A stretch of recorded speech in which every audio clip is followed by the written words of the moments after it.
What's going on, guys? This is the Red Rogue, and today we'll be starting what will hopefully be a series of profession videos getting ready for Shadowlands. So I figured for us sneaky boys out there, I'd start with leatherworking to explain how it works and what we'll be able to craft for ourselves and others in Shadowlands.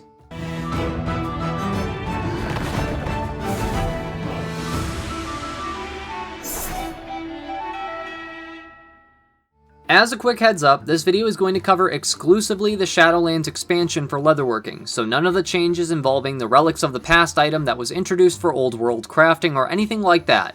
If you folks do want some information on that, let me know in the comments and I could do some research on that topic for a video if you'd like.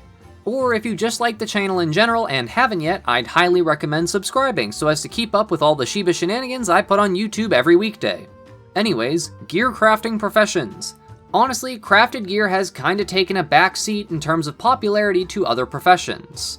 However, with Shadowlands, there's going to be a bit of a shift in profession priorities, it seems. This is mainly due to the legendary crafting system that is being introduced.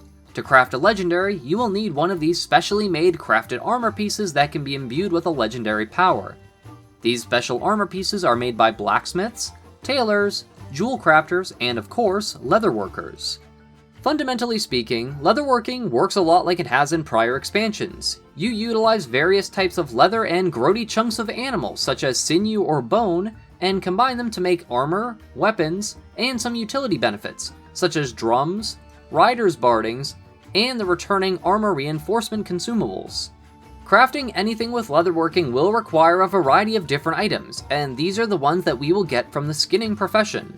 Desolate Leather, Pallid Bone, Gaunt Sinew, Desolate Hide, Heavy Desolate Hide, and Heavy Desolate Leather. There are also 4 unique types of leather, however none of them seem to have any use yet from what I've found so far on the beta. They pertain to each of the individual zones of each covenant, such as Purified Leather from Bastion, Necrotic Leather from Maldraxxus, Unseelie Leather from Ardenweald, and Sinful Leather from Revendreth. As a side note for skinning, you can get literally all of the same items from the same mobs when you skin them, with the exception of the zone-specific leathers that I previously mentioned. This is a good change of pace from Battle for Azeroth, where you had to find certain mobs for certain type of materials. And I've already found some pretty good farming spots, but I'm still hunting for more. And once we're closer to launch, I'll be doing a couple videos on resource farming as well, just as a heads up. The basic process of leatherworking is virtually unchanged, but you will notice something a little different in the crafting UI. As you can see now, there are optional crafting reagents. These slots are used for setting the power level and stats of your crafted gear. Crafter's marks will change the character level requirement and item level of your piece of crafted gear. Currently, there are 2 ranks of the crafter's mark, as well as a novice crafter's mark. These are made exclusively by leatherworkers. The other items you can use for optional reagents are missives, and these are made by the inscription profession. These are extremely important, as they're also used when setting the stats of your legendary gear when you craft it at the Rune Carver. There is a missive for each of the 4 secondary stats, and unfortunately you cannot put 2 of the same type of stat on your gear, so you will have to choose between your top 2 stats when crafting things. While a lot of folks will probably know this next little bit of info, Heroism/Bloodlust drums did receive a noticeable nerf with Shadowlands. They have been dropped from 25% haste down to 15% haste. The new drums for usage in Shadowlands, Drums of Deathly Ferocity, also require max level leatherworking to craft, which means these will take a bit more time to start churning out than normal. Currently on the beta, there are still some drums from prior expansions that do work past level 50, but that's most likely just an oversight on Blizzard's part, as there are other ones that are level capped, so just bear that in mind in the future.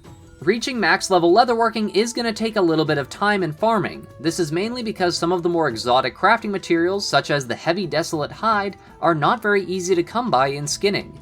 Eventually you can learn how to make Heavy Desolate Hides from numerous regular Desolate Hides, however this is unlocked at 80 Shadowlands leatherworking, which is pretty far in and you'll have to use a decent amount of Heavy Desolate Hide to get there.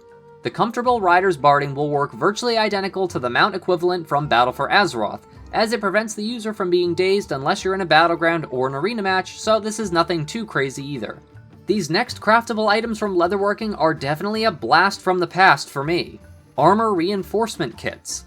Basically from vanilla all the way through Mists of Pandaria, leatherworkers could craft armor kits that you could apply to various armor slots.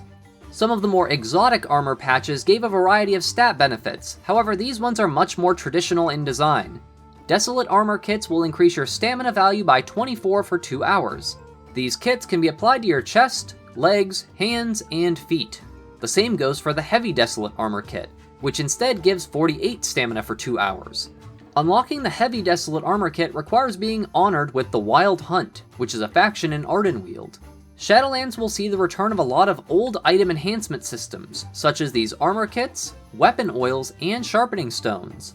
While I kinda like the nod to prior expansions and the early days of WoW with these sort of systems, this means cumulatively you will have quite a lot of added bonuses that you'll need to keep active for maximum effectiveness, which also means it'll be somewhat expensive to do this.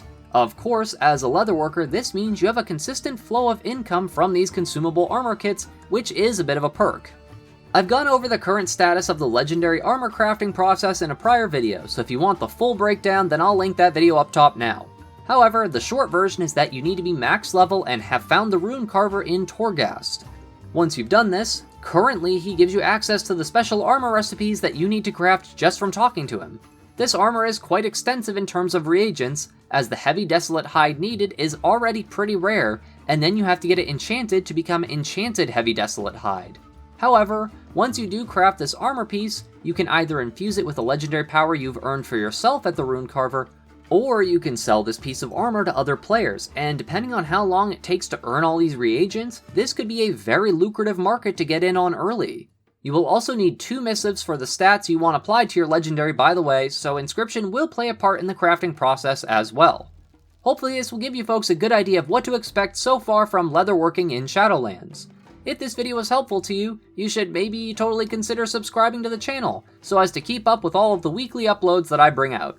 I cover a variety of WoW related things, as well as a sizable amount of rogue specific content too. I do plan on covering as many of the professions as I can prior to Shadowlands launch, as well as some farming locations I've come across so far on beta. I'd like to thank my regular viewers, subscribers, and especially my patrons for helping make all these Shiba Shenanigans possible. Thank you all so much for watching. This is the Red Rogue, and I'll see you guys around.